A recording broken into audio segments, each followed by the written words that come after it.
여러분, 요즘 뉴스를 보면 마음이 무거워집니다. 중동 전쟁은 길어지고 국제유가는 불안정하고 원화는 흔들리고 장바구니 물가는 오르고 있습니다. 실제로 한국의 3월 수입 물가는 전년 대비 18.4%, 전달 대비 16.1% 뛰어 3년여 만에 가장 큰 폭으로 올랐고 그 중심에는 중동발 원유 충격이 있었습니다. 로이터즈는 원유 가격 급등이 수입 물가를 밀어올렸고 한국은행도 원자재 공급 차질 불확실성을 경고했다고 전했습니다. 그런데 여기서 많은 분들이 놓치는 장면이 하나 있습니다. 불안한 건 맞습니다. 그런데 약해진 건 아니라는 점입니다.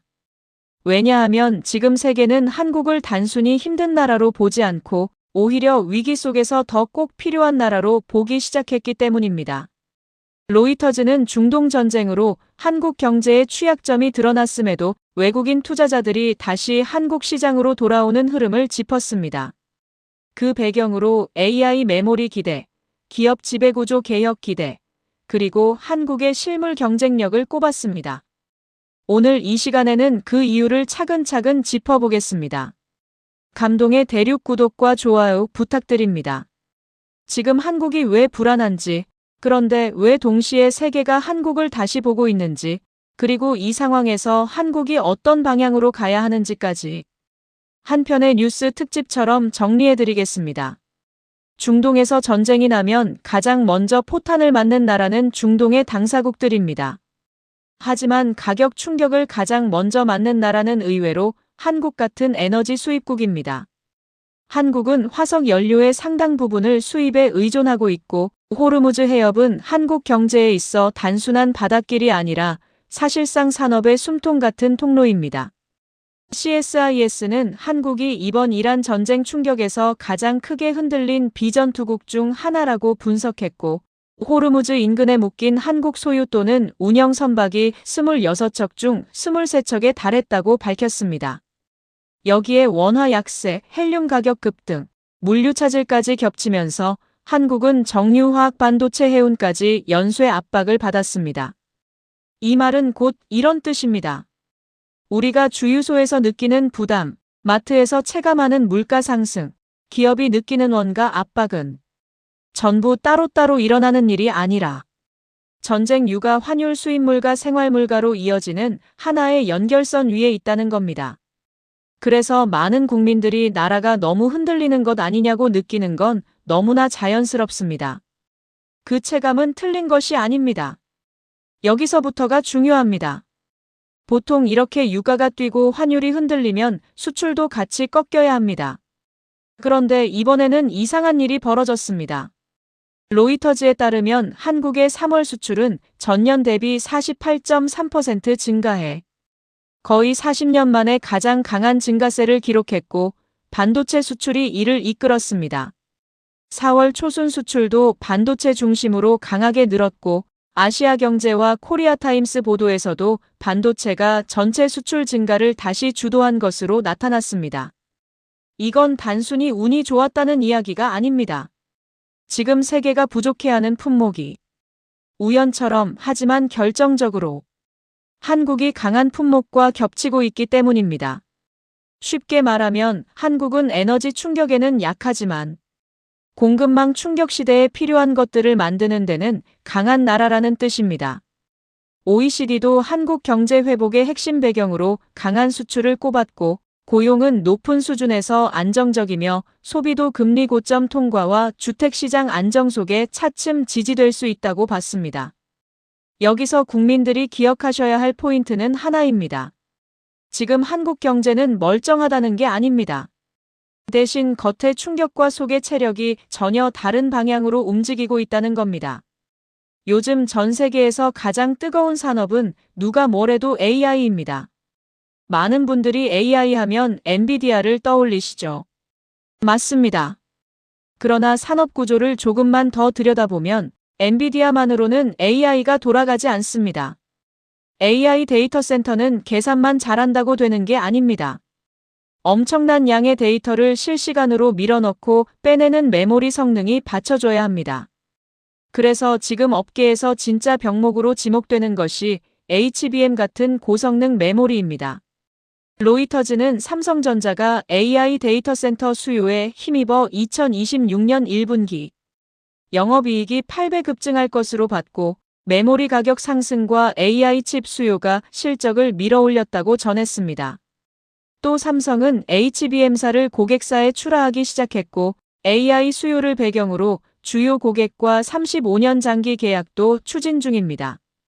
여기서 아주 중요한 점을 하나 분명히 말씀드리겠습니다. 지금 HBM 시장의 선두는 삼성전자가 아니라 SK하이닉스라는 평가가 우세합니다. 삼성은 후발 추격자에 가깝습니다. 하지만 그게 한국의 힘을 약하게 만드는 건 아닙니다. 오히려 반대입니다. 왜냐하면 세계 입장에서는 어느 회사가 1등이냐 보다 한국 안에 삼성과 SK하이닉스라는 두 축이 동시에 있다는 사실 자체가 더 중요하기 때문입니다. ASML과 TSMC가 2026년 실적 전망을 올리며 AI 투자 붐이 꺼지지 않았다고 밝힌 것도 결국 한국 메모리 기업들에 대한 세계의 의존이 계속 강하다는 배경 위에서 해석할 수 있습니다. 그러니까 국민들 입장에서 이걸 이렇게 이해하시면 됩니다. 미국이 AI의 얼굴이라면 한국은 AI가 실제로 돌아가게 만드는 혈관과 기억장치다. 이건 과장이 아니라 공급망 구조의 현실입니다. 많은 분들이 최근 삼성전자가 다시 세계 1위 아니냐고 느끼셨을 겁니다. 이건 절반은 맞고 절반은 다릅니다. 삼성이 전 세계 모든 기업 가운데 시가총액이나 종합이익 기준으로 1위에 오른 것은 아닙니다. 그 자리는 여전히 미국의 초대형 빅테크들이 차지하고 있습니다. 하지만 삼성은 지금 다시 세계 산업 지형을 흔들 수 있는 기업으로 돌아오고 있습니다. 로이터즈는 삼성의 1분기 영업이익 전망치가 57조 2천억 원 수준으로 기존 기록을 크게 뛰어넘는 수준이라고 전했고 이는 메모리 가격 상승과 AI용 칩 수요 덕분이라고 분석했습니다. 왜 삼성이 여전히 무서운 기업이냐? 첫째, 삼성은 메모리만 하는 회사가 아닙니다. 스마트폰, 디스플레이, 메모리, 파운드리까지 동시에 움직일 수 있는 몇 안 되는 기업입니다. 로이터즈는 ASML 기사에서 삼성을 TSMC, 인텔과 함께 첨단 칩 생산의 핵심 고객으로 직접 언급했습니다. 둘째, 삼성은 늦게 출발해도 대규모 투자와 양산으로 판을 바꾸는 능력이 있습니다. 지금 HBM 선두는 하이닉스지만 삼성은 HBM사 출하와 장기 공급 계약을 통해 후발 추격이 아니라 구조적 복귀를 노리고 있습니다. 셋째, 세계는 특정 한 회사를 보는 것이 아니라 한국이라는 반도체 생태계를 봅니다. 이 점이 굉장히 중요합니다. 삼성이 1등이냐 아니냐보다 삼성과 하이닉스가 동시에 있는 한국이 결국 필수 지역이라는 사실이 더 큰 이야기입니다. 이제 두 번째 축입니다. 바로 방산입니다. 러시아-우크라이나 전쟁 이후 유럽은 평화가 길었다는 사실이 안보 준비를 약하게 만들었다는 현실을 뒤늦게 체감하고 있습니다. 그 결과 빠르게 무기를 확보하고 동시에 자국 내 생산 기반까지 갖추려는 움직임이 강해졌습니다. 이 과정에서 한국은 단순한 판매국이 아니라 실전적이고 빠르게 움직이는 산업 파트너로 부상했습니다. 로이터즈에 따르면 한국과 폴란드는 4월 13일 관계를 포괄적 전략 동반자로 격상했고 2022년 442억 달러 규모의 방산 협력을 기반으로 공동 생산, 기술 이전, 훈련을 포함한 더 깊은 협력을 논의했습니다. 도널드 투스크 폴란드 총리는 한국을 미국 다음으로 중요한 방위 파트너라고 평가했습니다. 이 대목에서 국민들이 느껴야 할 것은 단순한 자부심이 아니라 한국 산업의 역할 변화입니다. 예전에는 수출 잘하는 나라였다면 이제는 다른 나라의 안보 구조 안에 들어가는 나라가 된 것입니다. 이건 매우 큰 변화입니다. 왜냐하면 방산은 한 번 팔고 끝나는 산업이 아니라 정비, 훈련, 기술 협력, 후속 계약으로 길게 이어지기 때문입니다. 즉 한국 기업이 세계 안보 질서 안으로 더 깊이 들어가고 있다는 이야기입니다. 많은 분들이 반도체와 방산은 많이 들어보셨을 겁니다. 그런데 의외로 국민들이 잘 모르는 축이 하나 있습니다. 바로 조선입니다. 전쟁과 에너지 위기가 겹치면 단지 에너지를 생산하는 것보다 그 에너지를 안전하게 옮길 수 있느냐가 더 중요해집니다. 특히 LNG처럼 극저온 기술과 고급 설계가 필요한 분야는 누구나 쉽게 만들 수 없습니다. OECD는 2026년 한국 조선업 리뷰에서 한국이 선박 탈탄소화와 친환경 선박 기술을 산업 전략의 핵심 축으로 밀고 있으며 이를 위해 9조 원 규모의 투자 계획을 추진하고 있다고 밝혔습니다. 이는 단순히 배를 많이 만든다가 아니라 앞으로 국제 규제가 강화될수록 한국 조선업의 가치가 더 커질 수 있다는 뜻입니다. 이걸 국민 입장에서 더 쉽게 말씀드리면 이렇습니다.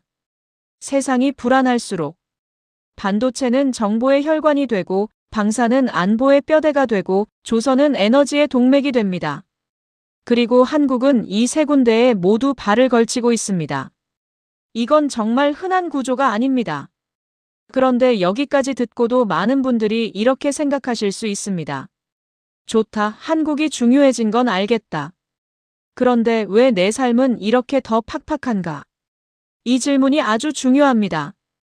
그리고 이 질문에 답하지 못하면 이 이야기는 그저 공허한 국뽕으로 끝나고 맙니다. 답은 분명합니다.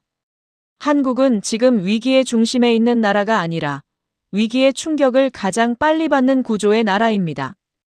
에너지 수입 의존도가 높고 수출 비중이 높고 환율과 원자재 가격에 민감하기 때문입니다.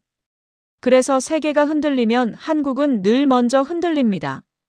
하지만 반대로 세계가 회복하거나 새 질서를 짤 때도 한국은 늘 먼저 움직일 수 있습니다. OECD는 수출이 성장을 지탱하고 있고 고용도 안정적인 수준이라고 봤지만 동시에 가계부채와 건설 관련 금융 리스크, 중소기업 생산성 문제는 여전히 과제로 지적했습니다. 즉 지금 한국은 문제가 없는 나라가 아니라 문제가 있어도 버틸 산업축이 분명한 나라입니다. 여기서 국민들이 조금 안심하셔도 되는 이유가 있습니다.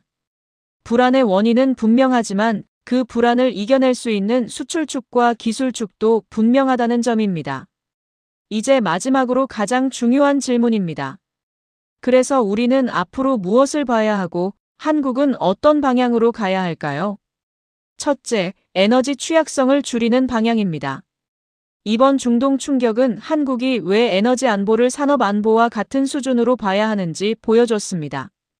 호르무즈 같은 특정 루트 의존이 크면 전쟁 한 번에 경제 전체가 흔들릴 수 있습니다.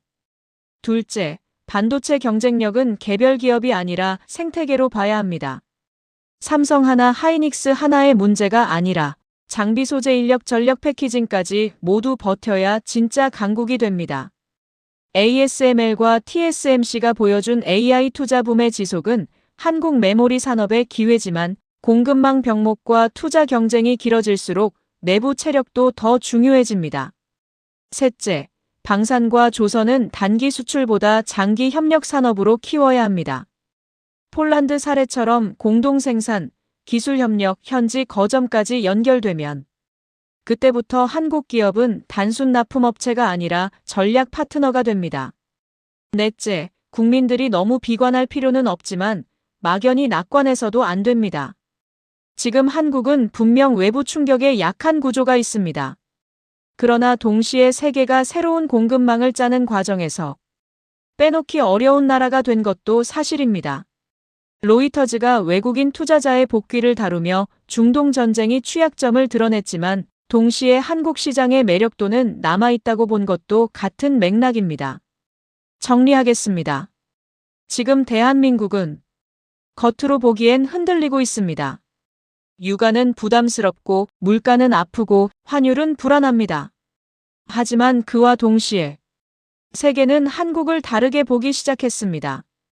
AI에서는 한국 메모리가 필요하고 안보에서는 한국 방산이 필요하고 에너지 시대에는 한국 조선이 필요합니다.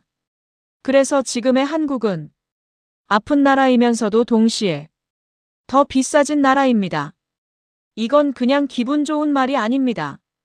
산업 구조가 실제로 그렇게 바뀌고 있다는 뜻입니다. 그러니 오늘의 불안만 보고 대한민국이 약해졌다고 단정할 필요는 없습니다. 오히려 지금은 전쟁과 위기가 한국의 약점도 드러내고 있지만 동시에 한국의 진짜 몸값을 세계에 확인시키는 시기에 가깝습니다. 국민 여러분, 불안은 현실입니다. 하지만 실력도 현실입니다. 그리고 지금 세계는 그 실력을 조용히, 그러나 분명하게 대한민국에서 찾고 있습니다. 이제까지 감동의 대륙이었습니다. 구독과 좋아요 부탁드립니다.